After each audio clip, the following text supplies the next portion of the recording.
a very, very quick one. Or to remind Ndimo, Ihende hage Bruno Obi. Ihendimo ge Bruno Obi.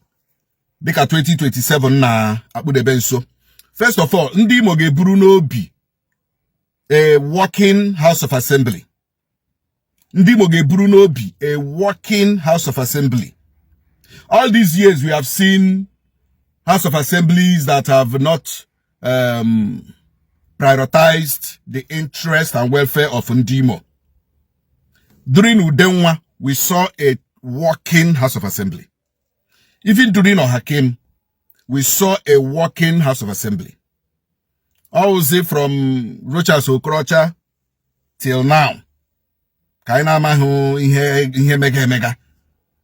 Even during Ihedioha, we saw a mixture of parties in the House of Assembly. We saw Ihedioha didn't force anybody to join PDP, Mbawo governor. In that 7 months, we Ihedioha was governor. When Ihedioha forced to join PDP. As a ruling party in Imo. Mbahe nwere AA, nwere APGA, nwere PDP, nwere APC. During Ihedioha, all these 4 parties, we are in the same House of Assembly. Of course, anybody. So, Ndimo ge Bruno Obi come 2027. As we are elected, let me tell you, ihe basara federal. Nwanne, nke nwere ihe ndị Igbo na-asị, nke a wo nke anyị, nke mu wo nke mu, nke anyị wo nke anyị. Nke anyị wo nke anyị wo Imo State. A na-eshi n'ụlọ amara mma apụ ama. Before anyị elewe anya na Abuja, let us look inwards na state anyị. House of Assembly members anyị akpọpụta, anyị enye ndị Imo 2027 ga-abụkwa ndị ma ihe. And Ogaha House of Assembly member where the governor will control. Like I stated here, during Ihedioha, we have 4 parties in the House. We have 4 parties in the House. There was a position of the minority leader because when a minority party is in Onga. So what am I saying in essence? Personally, and of course I'm Nandi Moma, that you don't want to want to do Kempa. Not just a working House of Assembly, but a governor, Ogawu, the House of Assembly, tuputi wudemma ya okwadie. For instance, mo anu nwem buchi no so ba no so kwa Chineke nya aka win that election by next year.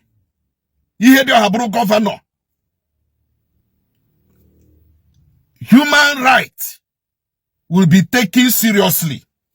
Protection of human rights will be taken seriously.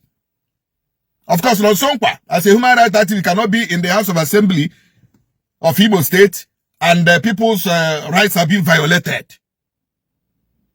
So they can Sonkwa by this grace of God. Naga House of Assembly. Makandimo, Makani. And you need a governor that will sign off that will don't make a violation of human rights in Imo. More de 100% sure that Right Honorable Emeka Ihedioha, His Excellency, will always make sure that the rights of Ndimo, the rights of residents of Imo State are protected. Here, one of the reasons Njide Kuye Kandimo dika anyị na-ele anya 2027. Anyị na-ele anya to a working House of Assembly. Ka anyị na-elekwa anya to a working governor.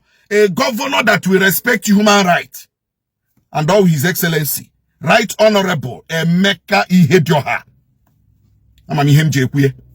We have suffered enough. We have suffered enough of degradation. A lot of violations of human rights in Imo State. We will not survive it anymore.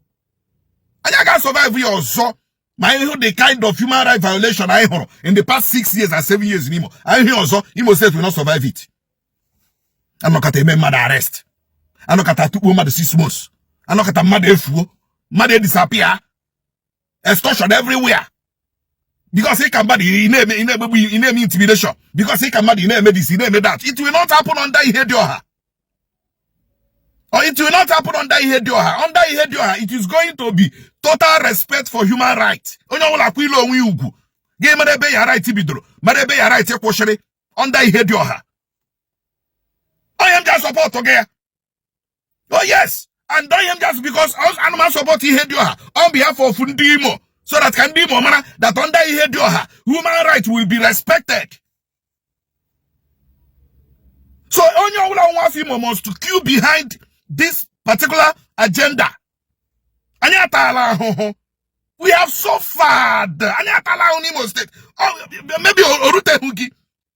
Maybe for the past 7 years, he make Imo State Orute Hugi. Gichen onwe. Okwamu anonishiye. Okwamu akandema na akro. Okwa every day office him neju with the violation of rights of people.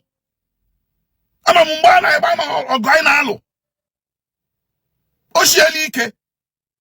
But I wouldn't know a governor that respects human rights. Oga harila nyotua. Yema bagube ezioku. Yema bagube ezioku. Ma nwoke, ma nwanyị, ndị mpa, ndị nne, ndị nna, ụmụ okorobịa, especially ụmụ okorobịa, queue behind Ihedioha. Queue behind Right Honorable Emeka Ihedioha for the total respect of human rights n'Imo. Amami ihe ọzọ nga agwa gị as far as human rights is concerned. Man, actually, that if there is respect for human rights, there will be total peace. Imo State, Imo State, when you tamper with my rights, I got me. One night, Shama Melody, Ogrebu. I got me, oh, the mo we here. I got me, we hide a Imo State. Oh, I got me. Because you have tampered with somebody's right. Tonya singing or get and one bagara and one problem. I am appealing to Ndimo. When the time comes. Total respect for human rights. Nobody will cross your line. You will not cross anybody's line. Park here before the boundary of his right or before or after the boundary of his own. Now. So that can rogi nuche.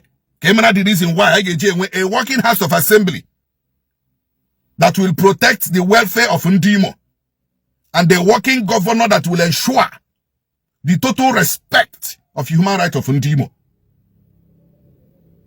We have other things we are going to talk about as far as Ihedioha is concerned, in making sure that Imo works again.